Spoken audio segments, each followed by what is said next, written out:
حضرت سلیمان علیہ السلام بنی اسرائیل کے جلیل القدر نبی ہیں، اور یہ حضرت یوسف علیہ السلام کے بھائی کی اولاد سے پانچویں چھٹی پشت سے اللہ کے پیغمبر ہوئے ہیں۔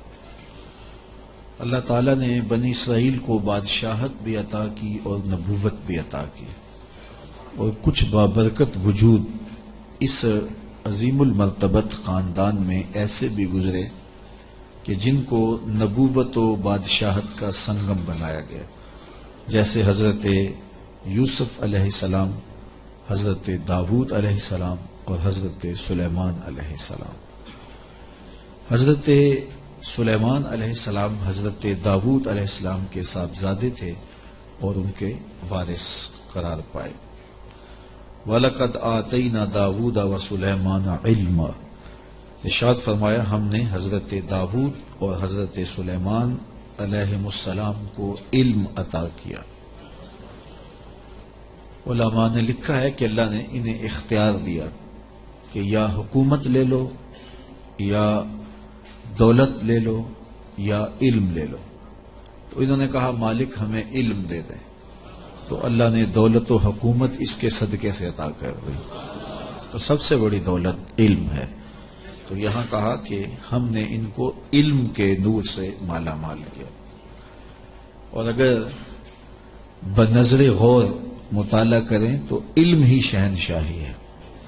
اسی زمانے میں ایک ملک کو فتح کر لیا گیا اور بادشاہ گرفتار کر کے حاضر لایا گیا، تو جو فاتح تھا اس نے مفتو کو کہا، اس بادشاہ کو کہا کہ ہم تجھے قتل نہیں کرتے، تمہیں جان کی امان دیتے ہیں، بلکہ اس حکومت میں تجھے عہدہ دینا چاہتے ہیں، اب تم بتاؤ کہ تمہیں کون سے منصب پہ رکھا جائے۔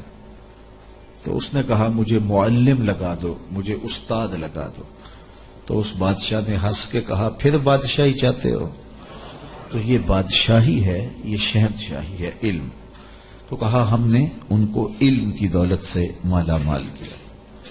وقال الحمد للہ الذی فضلنا علی کثیر من عبادہ المؤمنین، انہوں نے اللہ کی بارگاہ میں عرض کی کہ ساری تعریفیں اللہ کے لیے ہیں جس نے ہمیں اپنے بہت سے مومن بندوں پر فضیلت بخشی ہے۔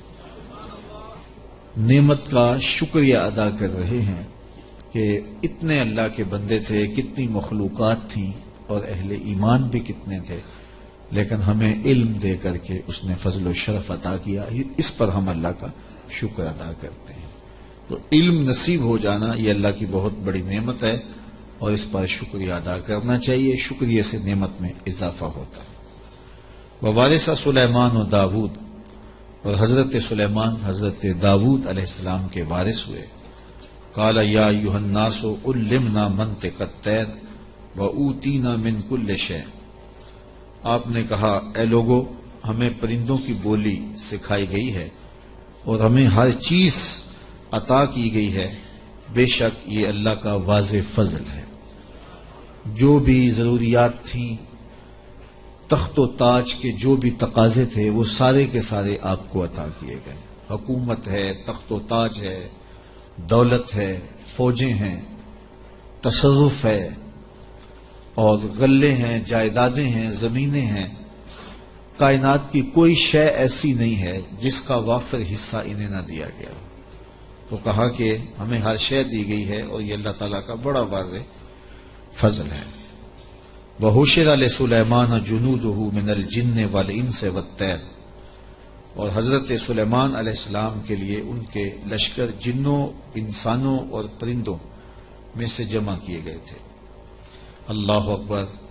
فَهُمْ يُوزَعُونَ، جنہیں وہ بغرض نظم و تربیت جو ہے وہ آپ کی خدمت میں وہ روکے جاتے تھے اور وہ حاضر کیے جاتے تھے، جمع ہوتے، اور پھر ان کو ایک ترتیب دیتے اور لشکر آراستہ ہوتے۔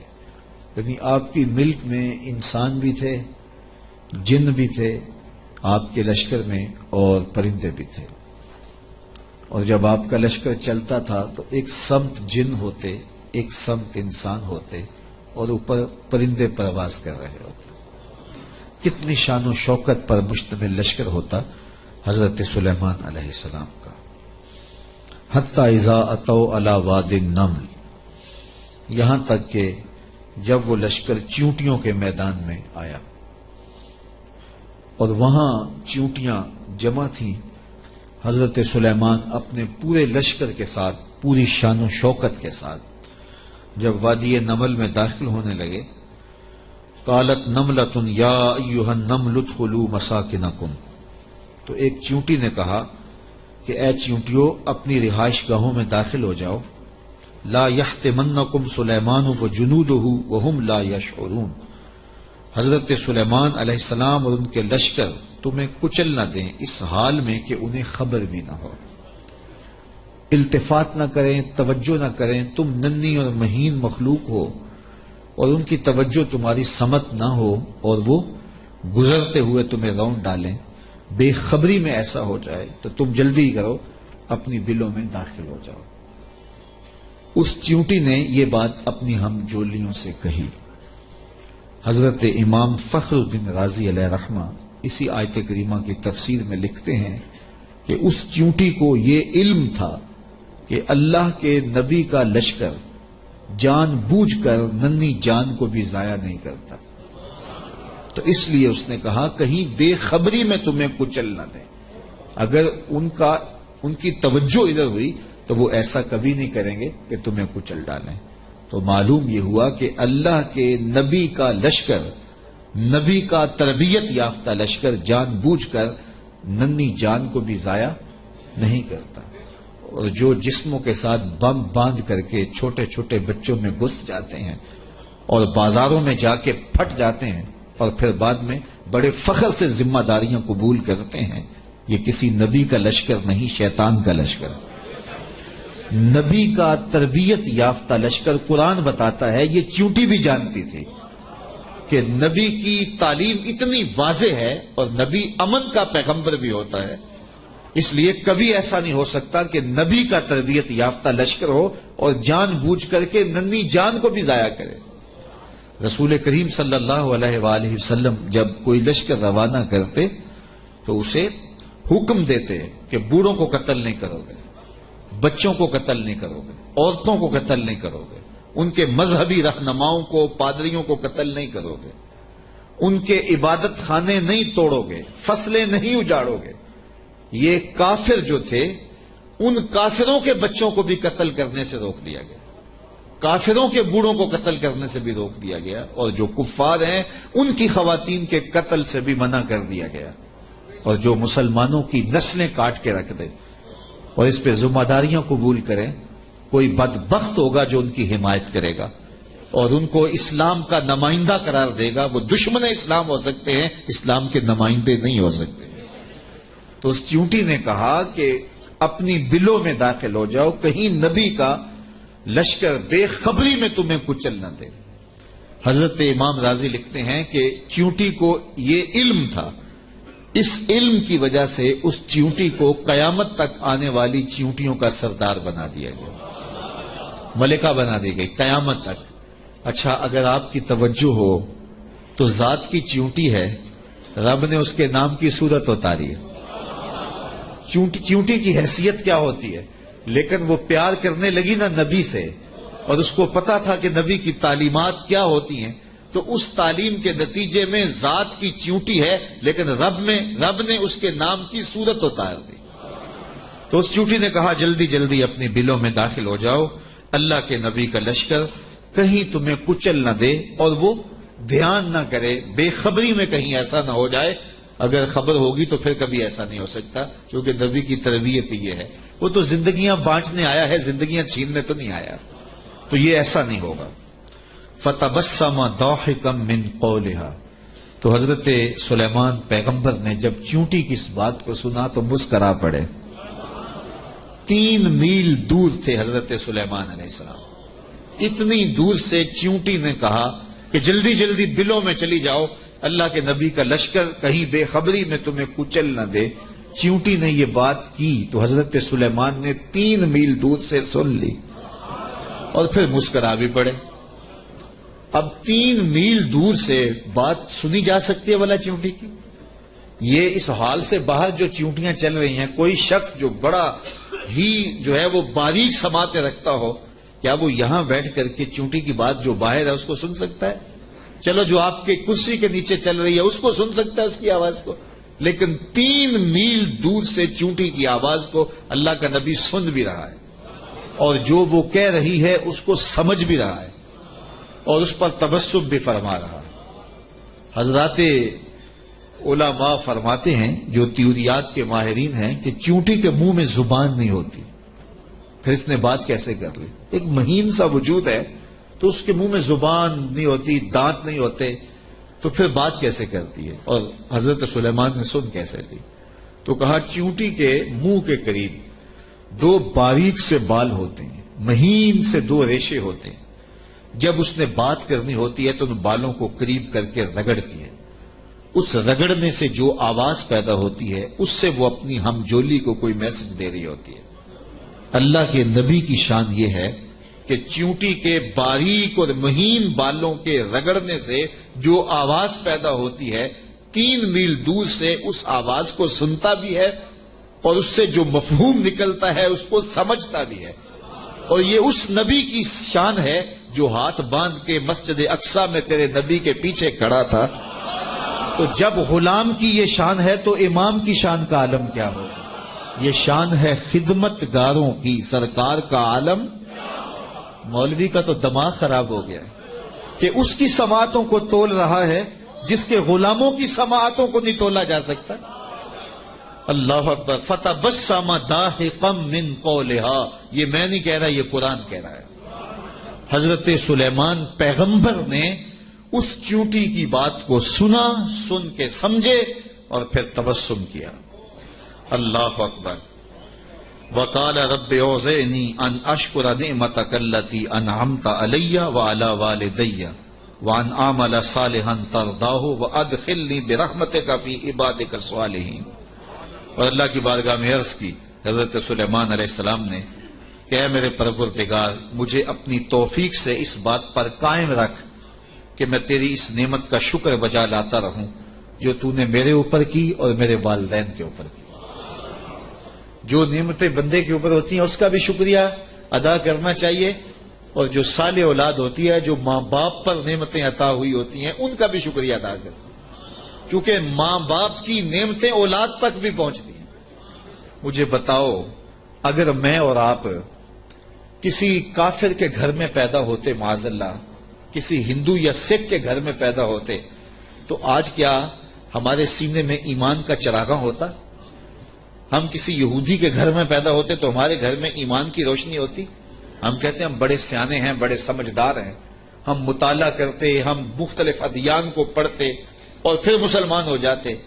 کیا ایسا ہوتا، یا کہ ہم اسی ظلمت اور اندھیرے میں ہوتے؟ تو پھر ہمارے ماں باپ تھے نا جو مسلمان تھے، اور ہم ان کی آغوش میں آئے تو اللہ نے وہ نور ہمیں بھی دیا۔ تو ہمیں اپنے اوپر ہونے والے اس کرم کا احسان کرنا، احسان جو ہے وہ اللہ کے حضور، اس کا شکر ادا کرنا چاہیے، اور ساتھ یہ بھی شکر ادا کرنا چاہیے کہ مالک تیرا کرم ہے کہ تو نے ہمارے ماں باپ کو دین دیا تھا، اور وہ نعمت ہمیں ان کی وساطت سے نصیب ہو گئی۔ علامہ اقبال کہا کرتے تھے، نام تو از پدر آموختم، حضور آپ کا نام میں نے اپنے باپ سے سیکھا تھا۔ وہ حضور کے عاشق تھے تو میں بھی حضور کا غلام بنا۔ ہمارے ماں باپ حضور کا نام لیتے تھے تو کیا کیفیتیں ہوتی تھی، آنکھوں میں آنسو آ جاتے تھے۔ تو آج چونکہ وہ حضور کے عاشق تھے، وہ حضور سے محبت کرنے والے تھے، وہ اولیاء کی چوکھٹوں پہ جانے والے تھے، تو آج اللہ نے یہ دولتیں ہمارے سینے میں بھی رکھی۔ تو جب اس نعمت کا شکریہ ادا کریں جو ہمارے وجود پر ہیں، تو ان نعمتوں کا شکریہ بھی ادا کریں جو ہمارے والدین پہ ہوئی ہیں۔ تو حضرت سلیمان نے یہ ہمیں شکر کرنے کا ایک عجیب طریقہ دیا، خوبصورت طریقہ دیا، اور عرض کی مالک میں ان نعمتوں کا شکر ادا کرتا ہوں جو تو نے میرے اوپر کی، اور ان نعمتوں کا بھی شکریہ میں ادا کرتا ہوں جو میرے ماں باپ پر کی۔ اللہ اکبر۔ اور مجھے یہ توفیق دے کہ میں ایسے نیک عمل کرتا رہوں جن سے تو راضی ہو۔ اللہ اکبر۔ اور مجھے اپنی خاص رحمت سے اپنے نیک بندوں میں داخل فرما لے۔ حضرت سلیمان علیہ السلام ایک دن اپنے لشکر کا جائزہ لیتے ہوئے پرندوں کی جانب نکلے۔ کیسی شان و شوکت تھی، جنوں پر بھی حکومت، انسانوں پر بھی حکومت، پرندوں پر بھی حکومت۔ وَتَفَقَّدَ الطَّيْرَ، تو آپ نے پرندوں کا جائزہ لیا۔ فَقَالَ مَا لِيَ لَا أَرَى الْهُدْهُدْ، فرمایا میں ہدہد کو نہیں دیکھ رہا۔ اور پھر فرمایا ام کان من الغائبین، وہ واقعی غائب ہو گیا ہے، لَأُعَذِّبَنَّهُ عَذَابًا شَدِيدًا، میں اس کو سخت عذاب دوں گا، او لَأَذْبَحَنَّهُ، یا اس کو میں ذبح کر دوں گا، او لَيَأْتِيَنِّي بِسُلْطَانٍ مُبِينٍ، یا وہ میری جانب میرے پاس اپنے بے قصور ہونے کی کوئی واضح دلیل لائے۔ تین باتیں کی، یا تو سخت عذاب دوں گا، یا ذبح کر دوں گا، یا پھر اپنی صفائی میں کوئی مضبوط دلیل لائے۔ حضرت سلیمان علیہ السلام بیت اللہ کی حاضری کے بعد واپس آ رہے تھے، اور صنعاء کے مقام پہ جو یمن کا شہر ہے وہاں آپ نے پڑاؤ کیا، اور وہاں آپ نے جانوروں کا جائزہ لیا، اور وہاں ہدہد کو نہ دیکھا۔ مفسرین فرماتے ہیں جب پانی کی ضرورت ہوتی تو ہدہد کو حاضر کیا جاتا، اور یہ ہدہد جو تھا وہ پھر بتاتا کہ کس جگہ پانی ہے۔ یہ جانوروں کے اندر انجینئر ہے، اللہ نے اس کو بڑی طاقت دی۔ حضرت ابو ہریرہ رضی اللہ تعالیٰ عنہ نے جب فرمایا نا کہ یہ بڑی قوتوں سے مالا مال کیا گیا ہے، اس کی نظر بڑی تیز ہوتی ہے، تو کسی نے حضرت ابو ہریرہ سے کہا کہ چھوٹے بچے جب دھاگا لگا کے، جال لگا کے جو ہے وہ پھاہی لگاتے ہیں تو یہ ہدہد پھنس جاتا ہے، جس کو زمین کی تہ میں پانی نظر آ جاتا ہے اس کو وہ جال نظر نہیں آتا۔ تو حضرت ابو ہریرہ بولے تقدیر کا جال نظر نہیں آتا، تو تقدیر کا جال بڑا ڈاڈا ہوتا ہے، وہ نظر نہیں آتا۔ یہ آپ نے ایک جانور دیکھا ہوگا کن کھجورا، اس کے 100 پاؤں ہوتے ہیں، 100 پاؤں، اور یہ جو سانپ ہوتا ہے اس کے کوئی پاؤں نہیں ہوتے، یہ اپنے جسم کو بل دے کے آگے بڑھتا ہے، اور کن کھجورا اس کے 100 پیر ہوتے ہیں، اور سانپ کی مرغوب غذا ہے کن کھجورا، اور جب اس کو یہ نظر آئے تو یہ دوڑتا ہے اور سانپ پیچھے دوڑ کے اس کو شکار کر لیتا ہے۔ تو کسی نے کن کھجورے سے پوچھا کہ تیرے 100 پیر ہیں اور سانپ کا ایک بھی نہیں ہے، اور پھر بھی تو پکڑا جاتا ہے؟ اس نے کہا تقدیر کے آگے پاؤں نہیں چلتے۔ تو کہا کہ وہ دھاگا تقدیر کا ہے، وہ ہدہد کو نظر نہیں آتا، اور وہ بچے اسے پکڑ لیتے ہیں۔ تو ہدہد حضرت سلیمان علیہ السلام کا درباری پرندہ تھا، اور حضرت سلیمان علیہ السلام اس سے محبت کرتے تھے، یہ بھی اللہ کے نبی سے پیار کرتا تھا۔ بلکہ صاحب روح البیان نے ہدہد کے عنوان سے بڑی باتیں لکھی ہیں، کچھ لطیفے بھی ذکر کیے ہیں۔ کہتے ہیں ایک دن یہ ہدہد چونکہ لاڈلا پرندہ تھا حضرت سلیمان کا، تو حضرت سلیمان علیہ السلام کو کہنے لگا کہ میں آپ کے لشکر کی دعوت کرنا چاہتا ہوں۔ آپ نے کہا اتنا بڑا لشکر ہے اور تو میرے لشکر کی دعوت کرے گا؟ کہا جناب دعوت قبول کیجیے۔ تو کہا ٹھیک ہے، آج دوپہر کو میں آپ کے لشکر کی دعوت کروں گا۔ جب دوپہر کا وقت آیا تو دریا کنارے لشکر نے پڑاؤ کیا ہوا تھا، تو ہدہد کبھی دائیں کبھی بائیں اڑانے بھر رہا ہے۔ تو کہا میاں وقت ہو گیا ہے، اب لاؤ نہ کھانا، تم نے آج ہماری دعوت کی ہے۔ کہا جی اسی کا انتظام کر رہا۔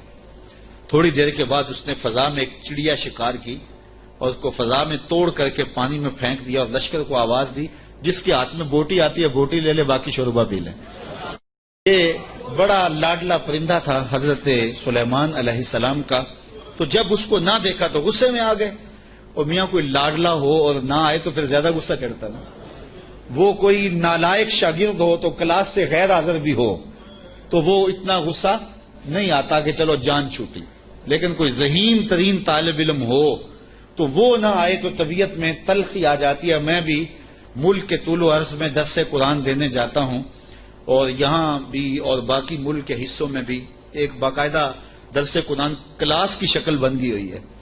تو کچھ لوگ ایسے ہوتے ہیں جو درس قرآن بڑے انہماک سے سنتے ہیں، توجہ سے سنتے ہیں، تو پھر کبھی وہ نہیں نہ آتے تو پھر ان پہ غصہ بھی بڑا آتا ہے کہ میاں تو کیوں نہیں آیا۔ حضرت حسن بصری تقریر کرنے کے لیے بیٹھتے تھے تو پردے کے پیچھے حضرت رابعہ بصریہ بیٹھتی تھی، تو پوچھ لیتے تھے رابعہ آئی ہیں کہ نہیں آئی، جب آئی ہیں تو پھر درس شروع کرتے۔ تو کوئی سمجھنے والا ہو، کوئی پیار والا ہو تو پھر بات کوئی اور ہوتی ہے۔ تو اس پرندے سے چونکہ بڑا پیار تھا، جب اس کو نہ دیکھا تو غصے میں آ گئے، کہا ما لیا لا اری الہدہد، میں ہدہد کو نہیں دیکھ رہا، کیا وہ واقعی غائب ہے؟ اچھا میں اس کو ذبح کر دوں گا یا سخت سزا دوں گا، یا پھر وہ مجھے اپنی بے گناہی کی دلیل پیش کرے۔ اب ہدہد کہاں چلا گیا؟ حضرات مفسرین لکھتے ہیں کہ وہ حضرت سلیمان علیہ السلام استراحت کرنے لگے تو وہ اڑ کے قریب ایک باغ میں چلا گیا. وہاں ایک اور اس کا ہم جنس ہدہد بیٹھا ہوا تھا. اس نے پوچھا کدھر سے آئے ہو؟ اس نے کہا کہ میں اپنے نبی کے ساتھ گیا تھا، اپنے شہنشاہ کے ساتھ گیا تھا، اور ان کی حکومت جنوں پر بھی ہے، انسانوں پر بھی ہے، پرندوں پر بھی ہے. تو اس نے کہا کہ میری جو بادشاہ ہے میرے ملک وہ عورت ہے اور اس کا ایک تخت بہت بڑا، آؤ میں تمہیں دکھاؤں. تو وہ ہدہد کو ساتھ لے گیا اور اتنے میں دیر ہو گئی. حضرت سلیمان غصے میں آ گئے، کہا کہ کدھر ہے، لاؤ اسے حاضر کرو. آپ کا جو درباری شہباز تھا وہ اڑا فضا میں بلند ہوا تو ہدہد آتا دکھائی دیا. تو اس نے اس کے اوپر جھپٹ کے حملہ کرنا چاہا تو ہدہد نے کہا تجھے واسطہ دیتا ہوں اس رب کا جس نے تجھے میرے پہ طاقت دی ہے، مجھے اپنا معاملہ حضرت سلیمان کے پاس جا کے پیش کر لینے دے.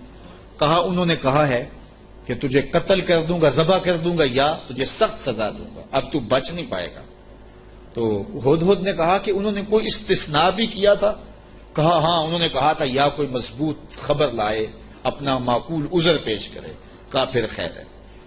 اب ہدہد حضرت سلیمان کے پاس آیا اور مفسرین کہتے ہیں اس نے اپنے پر جھکا لیے اور دل بھی جھکا لی اور حضرت سلیمان کے سامنے عرض کی کہ اس رب سے ڈریے جس کے حضور آپ رب قیامت کے دن پیش ہوں گے. بس یہ بات کہنے کی دیر تھی کہ حضرت سلیمان کا غصہ ٹھنڈا ہو گیا. تو میں بتاؤ کدھر گئے تھے؟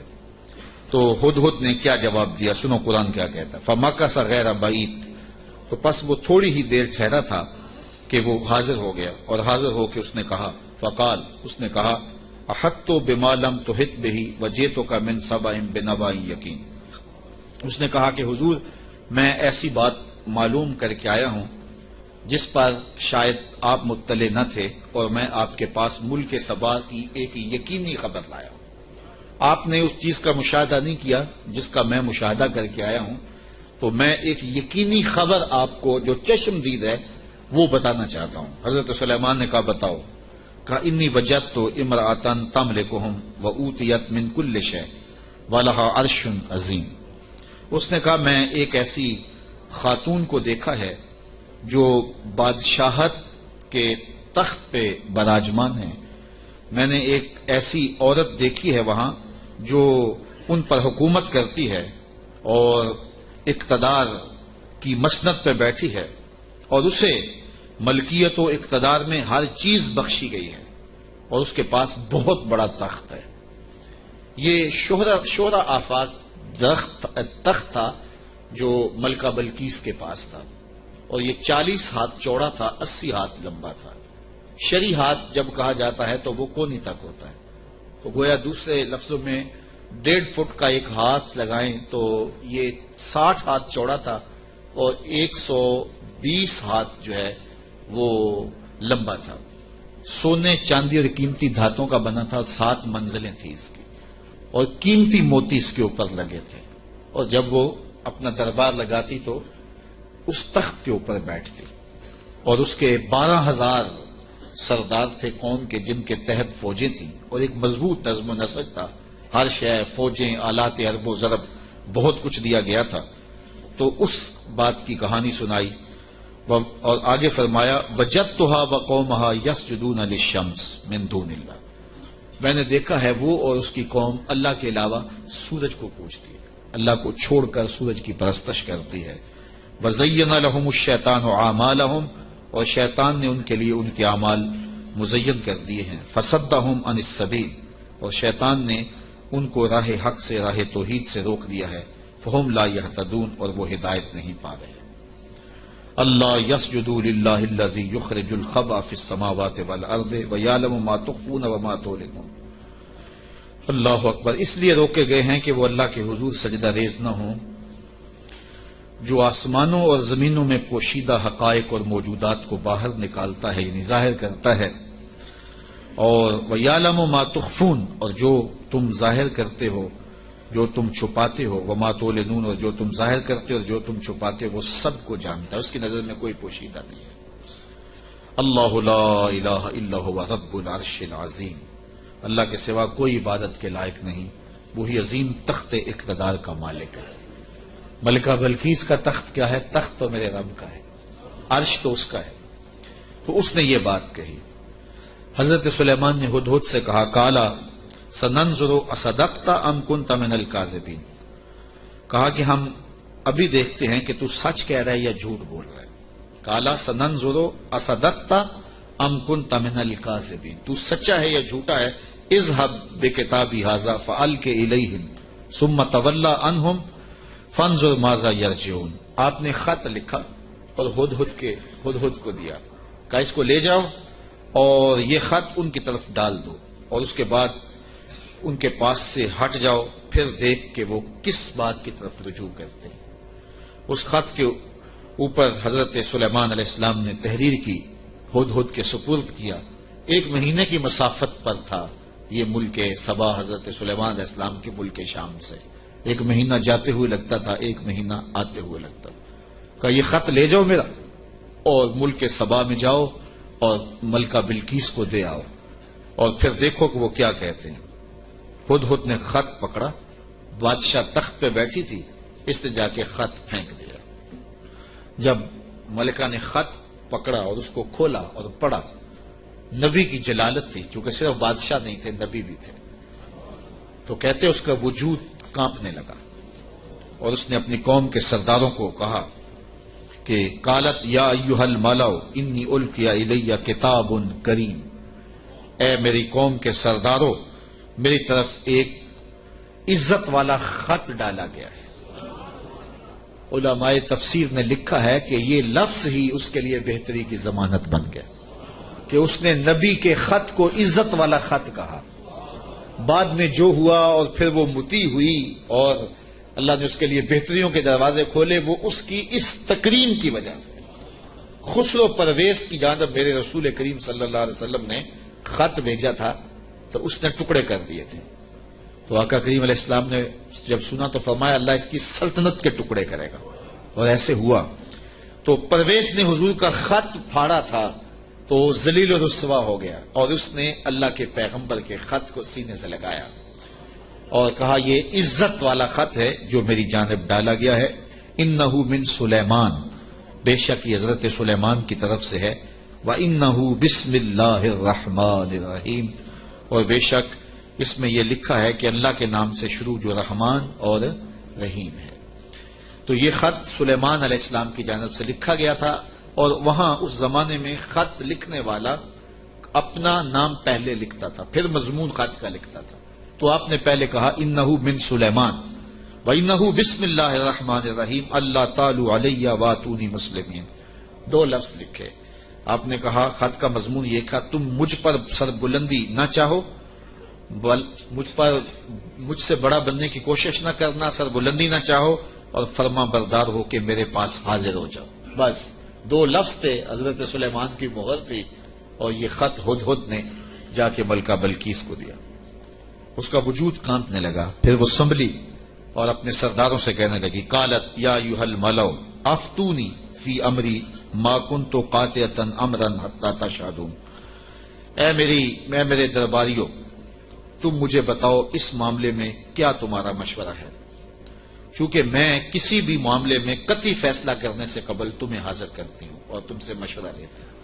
مشورے کے بغیر میں نے آج تک کبھی قدم نہیں اٹھایا اور یہ میرا معمول ہے.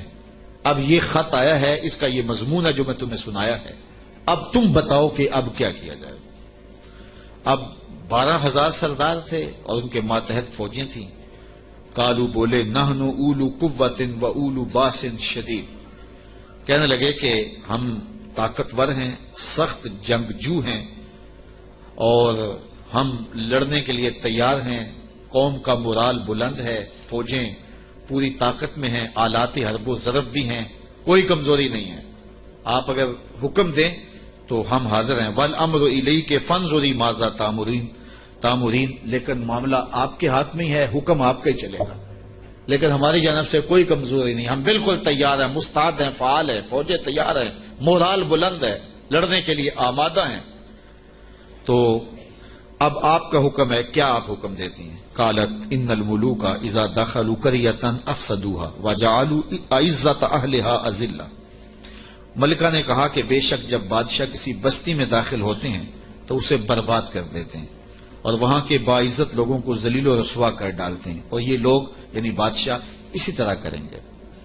تو اگر تم مجھے موقع دو، اور میرا مشورہ یہ ہے کہ میں وَإِنِّي مُرْسِلَةٌ إِلَيْهِمْ بِهَدِيَّةٍ، میں پہلے ان کی طرف کوئی ہدیہ بھیجتی ہوں۔ ہم لڑائی کا طبل نہ بجائیں، ہم پہلے ان کی طرف ہدیہ بھیجیں، پہلے دیکھیں فَنَاظِرَةٌ بِمَا يَرْجُو الْمُرْسَلُونَ، پھر ہم دیکھتے ہیں کہ جو ہمارے قاصد گئے ہیں وہ کیا پیغام لاتے ہیں۔ اگر وہ ہمارے ہدیے کو قبول کر لیتے ہیں اور کوئی ہماری سیٹنگ ہو جاتی ہے تو پھر تو لڑائی کی ضرورت نہیں ہے، لڑائی بہت خطرناک ہوتی ہے، اس کے انجام بڑے بھیانک ہوتے ہیں۔ وہ تھی بڑی سمجھدار، فوجوں نے کہا ٹھیک ہے، جرنیلوں نے کہا لڑیں گے، اور سرداروں نے کہا قوم کا مورال بلند ہے، اور جو ہے وہ افسروں نے کہا کہ ہماری فوج بڑی ٹریننگ یافتہ ہے، ہمارے پاس آلات وہ ضرب موجود ہیں، لڑیں گے۔ لیکن اس نے کہا صبر کرو، پہلے میں کوئی تحفہ دے کے قاصد بھیجتی ہوں، وہ قاصدوں کو کیا جواب دیتے ہیں، لڑائی تو آخری حل ہے، پھر ہم دیکھیں گے۔ فلما جاء سلیمان، جب قاصد حضرت سلیمان کے پاس آیا، کہتے ہیں وہ تحفہ کیا تھا، مفسرین نے لکھا ہے کہ وہ سونے کی اینٹ تھی، اور اس کو قیمتی کپڑے میں دیباج میں لپیٹ کر کے باقاعدہ اس کے لیے جو ہے وہ ایک چیز بنائی گئی، اور غلافوں میں لپیٹ کر کے وہ خادم حضرت سلیمان کے پاس قاصد لے کر حاضر ہوا کہ ان کو اینٹ پیش کریں، چونکہ سونے اور چاندی سے بادشاہ لوگ بڑے خوش ہوتے ہیں۔ حضرت سلیمان کو جب پتا چلا کہ ان کے قاصد آ رہے ہیں، اور اللہ کے نبی نے نور نبوت سے دیکھا بھی وہ کیا لا رہے ہیں، تو جنوں کو کہا حاضر ہو جاؤ، حاضر ہو گئے۔ کہا 1000 سونے کی اینٹیں میرے تخت کے آگے فرش پر بچھا دو۔ تو جب اینٹیں بچھی ہوئی انہوں نے دیکھی تو وہ جو تحفہ لے کے آئے تھے سنبھال کے ایک اینٹ، انہوں نے دیکھا کہ وہ اینٹیں تو قدموں میں پڑی ہوئی، تو اب وہ تحفہ دیتے ہوئے شرم محسوس کرنے لگے، کیا دے الٹے بانس بریلی کو، یہاں تو اینٹیں قدموں میں پڑی ہوئی ہیں۔ علاؤ الدین خلجی ساری زندگی تڑپتا رہا کہ حضرت خواجہ نظام الدین اولیاء کی بارگاہ میں حاضری دوں۔ آپ مانتے نہیں تھے، آپ کا مزاج ایسا تھا کہ شاہوں سے گریزاں تھے، تو اس نے بڑا زور کیا۔ خیر جب اس نے یہ ارادہ کر لیا کہ میں حاضر ہونا ہے، تو آپ نے علاؤ الدین کو لکھا کہ فقیر کی خانقاہ کے 2 دروازے ہیں، اگر تو ایک سے آیا تو میں دوسرے سے باہر نکل جاؤں گا، اور اگر تو نے زیادہ تنگ کیا تو تیرا شہر چھوڑ جاؤں گا۔ خیر بادشاہ نے ایک دن جو ہے وہ بغیر بتائے خانقاہ میں حاضری دی، شیخ کو پتا چلا تو انہوں نے دروازے پر پہرے دار کھڑے کر دیے کہ بادشاہ کو اندر نہیں آنے دینا۔ بادشاہ نے ان کے تیور پڑے فقیروں کے، تو یہ جو پیروں کے مرید ہوتے تو دیوانے ہیں، کہا کہ یہ تو مر جائیں گے لیکن شیخ کے دروازے سے اندر نہیں جانے دیں گے۔ تو بادشاہ کو شرارت سوجی تو اس نے کاغذ کے ٹکڑے پہ لکھا کہ یہ کیا ہوا کہ بادشاہوں کے دروازوں پہ بھی بواب چوکیدار اور فقیروں کے دروازے پہ بھی بواب۔ تو اندر سے شیخ نے اسی کاغذ کے ٹکڑے پہ بیک پہ اس کی پشت پہ لکھ کے بھیجا، فرق یہ ہے کہ بادشاہوں کے درباروں پر جو بواب ہوتے ہیں وہ فقیروں کو روکنے کے لیے ہوتے ہیں، اور جو فقیروں کی چوکھٹ پہ بواب ہوتے ہیں وہ امیروں کو روکنے کے لیے ہوتے ہیں۔ بادشاہ کہنے لگا کہ مجھے حضرت کی خانقاہ تو دیکھنے کی اجازت ہوگی۔ خدام نے کہا کوئی حرج نہیں ہے۔ تو وہ خانقاہ لنگر خانہ دیکھنے لگا، بہت بڑی خانقاہ تھی۔ تو جب وہ استبل میں گیا تو کیا دیکھا کہ جو گھوڑے ہیں ان کی جو میخیں ہیں، قلعے ہیں، وہ چاندی کے ہیں، اور جو ان کے پاؤں میں زنجیریں پڑی ہوئی ہیں جن سے وہ بندھے ہوئے ہیں وہ زنجیریں سونے کی ہیں۔ تو بادشاہ بڑا حیرت زدہ ہوا، تو اس نے پھر کاغذ کے ٹکڑے پہ لکھا کہ یہ کیا ہوا کہ بادشاہوں کے پاس بھی سونا اور چاندی اور فقیروں کے پاس بھی سونا اور چاندی، فرق کیا ہوا؟ تو شیخ نے جواب میں لکھ کے بھیجا، فرق یہ ہے بادشاہ خزانوں میں سنبھال کے رکھتے ہیں، فقیر گھوڑوں کے قدموں میں ڈال کے رکھتے ہیں۔ تو حضرت سلیمان علیہ السلام نے 1000 اینٹ بچھوا دی۔ آپ جانتے ہیں جب بہار چین آیا نا حضرت عمر کے زمانے میں، جب ایران فتح ہوا تو سب سے دنیا کے اس وقت نامور اشیاء میں سے بہار چین ایک بہت بڑا قالین تھا، جس کو بہار چین پہ بٹھا دیا جاتا وہ ناز کرتا ہے کہ میں بہار چین پہ بیٹھا۔ آج وہ کسی کو وہ سرخ قالین پہ جو ہے وہ لے کے جاتے ہیں تو کہتے ہیں میرے لیے سرخ قالین بچھائے گئے، امریکہ میں یا جو ہے وہ میرے لیے جو ہے وہ برطانیہ میں یہ اعزاز دیا گیا ہے کہ مجھے سرخ قالینوں پہ میرا استقبال کیا گیا، سرخ قالین بچھائے گئے۔ بہار چین یہ ایک ایسا قالین تھا کہ جس پہ بیٹھ جانا اور جس پہ چلے جانا یہ بڑے دنیا کے لوگ جو ہیں وہ فخر سمجھتے تھے. جب حضرت فاروق اعظم کا زمانہ آیا تو یہ علاقہ فتح ہوا تو یہ اونٹوں پہ لاد کر کے یہ بہار چین مدینے بھیجا گیا. تو حضرت عمر کے پاس جب بہار چین آیا تو کہا کہ اب اس کو کہاں رکھے؟ تو کسی نے کہا جی مسجد نبوی میں بچھائیں. کہا یہ مسجد نبوی میں بچھے؟ وہاں کی جو چٹائیاں ہیں اس قالین سے افضل ہیں, وہاں اس کو یہاں نہیں بچھائیں گے. تو کہاں رکھے؟ حضرت عمر نے حکم دیا کہ مسجد نبوی کے باہر جہاں لوگ جوتے اتارتے ہیں وہاں رکھا جائے.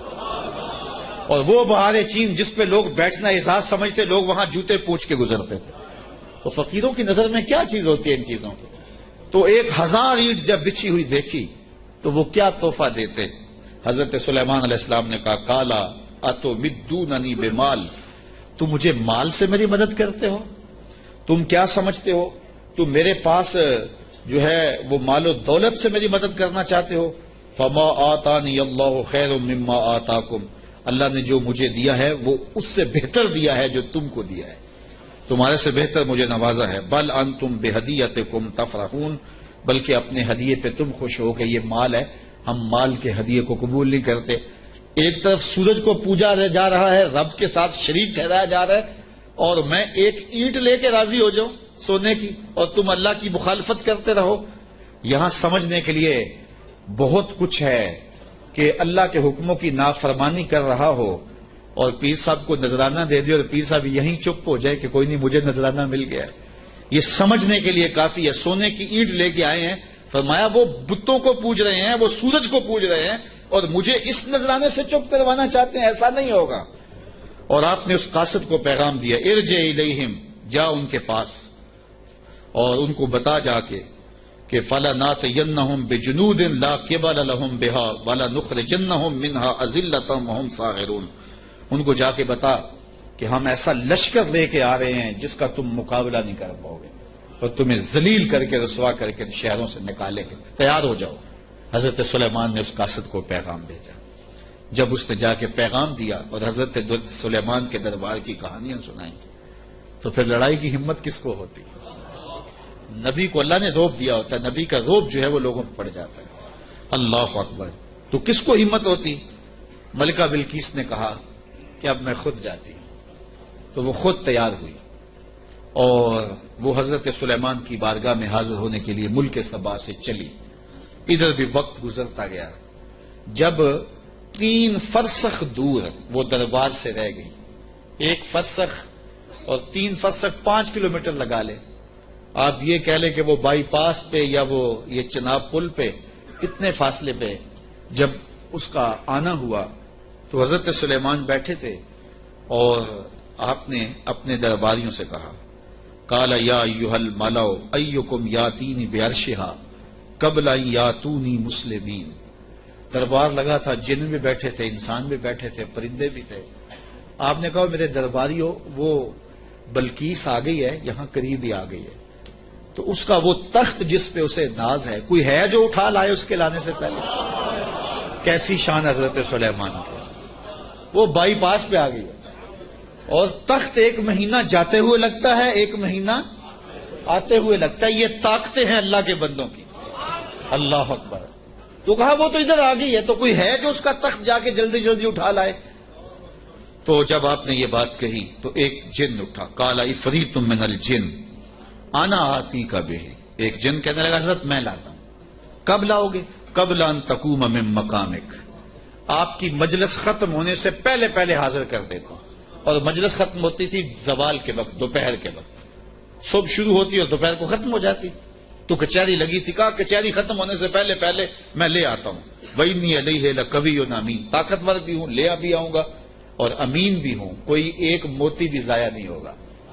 تو تخت میں لے کے آتا ہوں. اور 1 مہینہ میں نے عرض کیا جاتے ہوئے لگتا ہے, 1 مہینہ کئی ہاتھ موٹا تھا, 7 منزلیں تھی, 40 ہاتھ چوڑا تھا, 80 ہاتھ لمبا تھا, سونے اور چاندی اور قیمتی جواہر سے مرصع تھا, اور 7 کوٹریوں میں مکفل تھا, تالے لگے تھے, پہرے دار کھڑے تھے.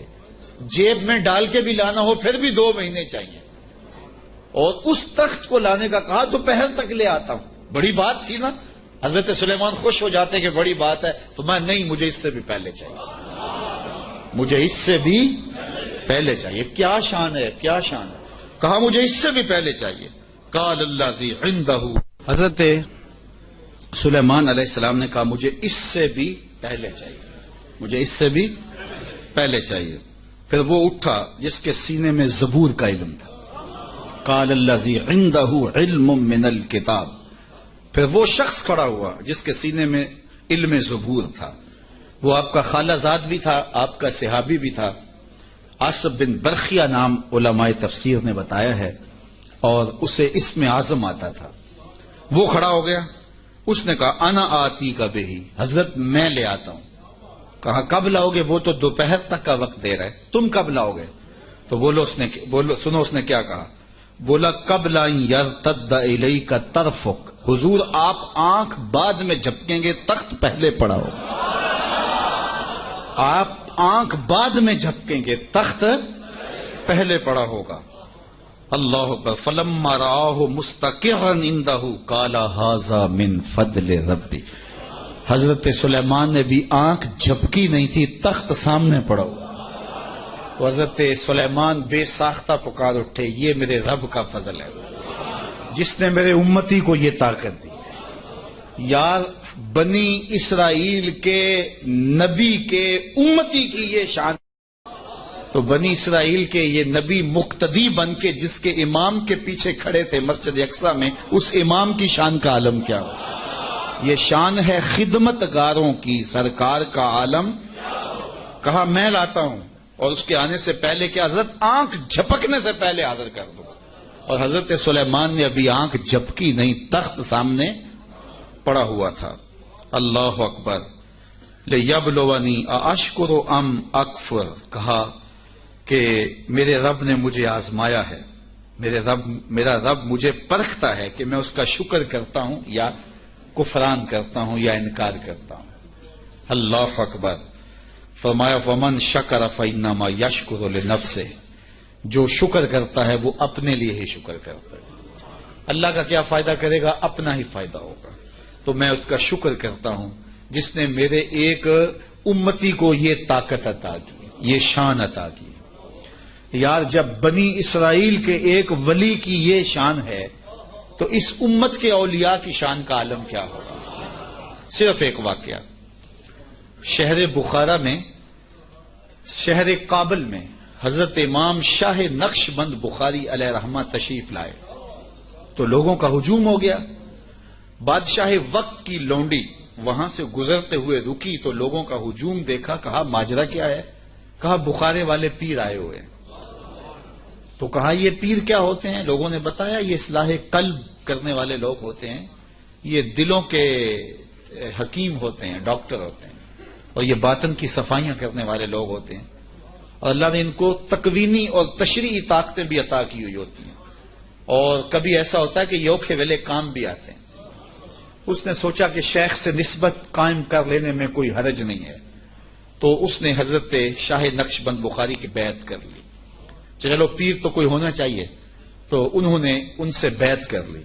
شیخ نے جو وظائف بتائے اور تلقین کی، ذکر کی اور اچھائی کی طرف سبق دیے، تو صالحہ تو وہ پہلے ہی تھی لیکن مزید رنگ چڑھ گیا۔ تو بادشاہ جب اس کی خدمت کو دیکھا تو بڑا خوش ہوا۔ جو باقی لونڈیاں تھیں وہ حسد کرنے لگی۔ ایک دن انہوں نے بادشاہ کے دربار سے، بادشاہ کے گھر سے چوری کر کے زیور ایسی جگہ پہ چھپا دیے اور اس پہ الزام لگا دیا اور پھر برآمد بھی اس سے کروا دیے۔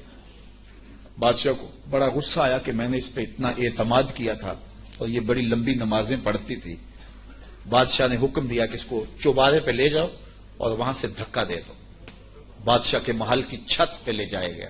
اس نے لا کہا کہ میرا جرم نہیں ہے، لیکن بادشاہ ہوتے ہیں، تو چھت پہ لے جایا گیا۔ جب دھکا دینے لگے تو اس کو اب یاد آیا کہ میں نے سنا تھا اوکھے ویلے پیر کام آتے ہیں، تو اس نے بخارے کی طرف منہ کر کے کہا شیعہ للہ چوں گدائے مستمند المدد خواہم ز شاہ نقش بند۔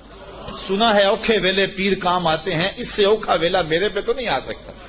یہ اس نے کہا تو پیچھے جلاد نے دھکا دے دیا۔ جب نیچے آئی تو حضرت شاہ نقش بند بخاری کا دامن پھیلا ہوا تھا۔ آپ نے آرام سے پکڑ کے نیچے رکھ دیا تو اس نے حیرت سے پوچھا حضرت آپ کب آئے ہیں؟ تو شاہ نقشبند بخاری فرمانے لگے تو از چبارہ آمدی من از بخارا آمدم، تو چبارے سے چل پڑی تھی میں بخارے سے چل پڑا۔ تو کہا حضرت آنکھ جھپکنے سے قبل وہ تخت حاضر کر دوں گا۔ جب تخت حاضر ہو گیا کہا یہ میرے رب کا فضل ہے جس نے مجھے اتنی طاقت عطا فرمائی۔ ومن کفر فإن ربی غنی کریم، اور اگر کوئی ولیوں کی اس طاقت کو نہیں مانتا، نبیوں کی اس طاقت کو نہیں مانتا، اللہ کے بندوں کی طاقتوں کو نہیں مانتا، اللہ کو پرواہ بھی کوئی نہیں۔ نہ مانے کوئی، اللہ کو کیا پرواہ ہے، وہ غنی بھی ہے اور کریم بھی ہے۔ کالا نکروا لہا عرشہا ننظر اتہتدی ام تکون من الذین لا یہتدون۔ آپ نے فرمایا جلدی جلدی کرو، تخت کا حلیہ بھی بدل دو، اس کی شکل جلدی جلدی تبدیل کر دو، تاکہ جب وہ آئے تو ہم دیکھیں کہ وہ اس کو پہچانتی ہے یا نہیں پہچانتی۔ تو تخت کا حلیہ بدل دیا گیا۔ فلما جاءت، جب ملکہ بلقیس پہنچی، قیل اہٰذا عرشک، کہا تیرا بھی اس جیسا کوئی تخت ہے؟ اس تخت کی طرف اشارہ کر کے کہا کہ کیا تمہارا تخت اسی طرح کا ہے؟ تو قالت کانہ ہوا، بولی یہ وہی تو ہے، یہ وہی تو ہے، بولی یہ وہی ہے۔ وَأُوتِينَا الْعِلْمَ مِنْ قَبْلِهَا وَكُنَّا مُسْلِمِينَ، اس نے کہا کہ ہمیں اس کی پہلے خبر ہو گئی تھی۔ حضرت آپ تخت کو بدل بدل کے نہ دکھائیں، ہم پہلے ہی مان گئے ہیں، ہم پہلے ہی مان گئے ہیں، اور ہم مطیع بن کے آئے ہیں، فرما بردار بن کے آئے ہیں۔ وَصَدَّهَا مَا كَانَتْ تَعْبُدُ مِن دُونِ اللَّهِ، اور اس ملکہ کو اس معبود باطل نے پہلے قبول حق سے روک رکھا تھا۔ اللہ اکبر، کس نے؟ جس کو وہ اللہ کے علاوہ پوجتی تھی۔ انہا کانت من قوم کافرین، بے شک وہ کافر قوم سے تھی۔ قیل لہا ادخلی السرح، اس کو کہا گیا اب محل میں آ جاؤ۔ یہ تو منظر باہر ہی تھا، کہا اب آ جاؤ ہمارے محل کے اندر۔ جب محل میں داخل ہوئی، فلما رأتہ حسبتہ لجہ، ایسے کیا گیا تھا کہ پانی ڈال کر کے حوض بنا کے اس میں پانی ڈالا، مچھلیاں ڈالے، اور اس اوپر ایک شیشہ رکھ دیا، اور وہ شیشہ اتنا خوبصورت تھا اور اتنا لطیف تھا کہ محسوس نہیں ہو رہا تھا شیشہ ہے، لگتا تھا آگے تالاب ہے، تو اور کوئی راستہ بھی نہیں تھا۔ تو جب وہ گزرنے لگی، حسبتہ لجہ، اس نے اس نیلگوں پانی کی لہریں جب چلتی ہوئی دیکھیں تو وہ سمجھی کہ یہ تو کوئی جو ہے وہ تالاب ہے۔ وَكَشَفَتْ عَنْ سَاقَيْهَا، اس نے اپنی پنڈلیوں سے کپڑا اوپر کر لیا۔ قَالَ إِنَّهُ صَرْحٌ مُمَرَّدٌ مِّن قَوَارِيرَ، تو حضرت سلیمان علیہ السلام نے فرمایا کہ یہ گہرے پانی کا تالاب نہیں ہے، بلکہ یہ تو شیشوں کا جڑا ہوا محل کے، شیشوں سے جڑے ہوئے محل کا صحن ہے، اور یہ جو ہے وہ ایسا ماجرا نہیں ہے، تو اپنے لباس کو اوپر کر لے۔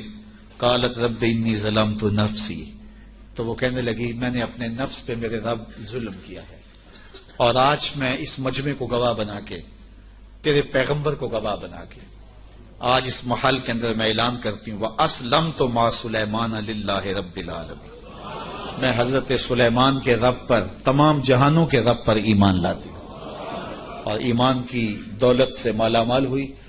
پھر حضرت بلقیس کا نکاح کیا حضرت سیدنا سلیمان سے ہوا یا دوسری روایت کے مطابق طبۂ یمن سے ہوا، اس کے بارے میں روایات مختلف ہیں، مفسرین نے دونوں باتیں لکھی ہیں۔ تو اللہ کے نبی کی شان ہی کیا نرالی تھی۔ حسبی ربی جل اللہ ما فی قلبی غیر اللہ نور محمد صلی اللہ لا الہ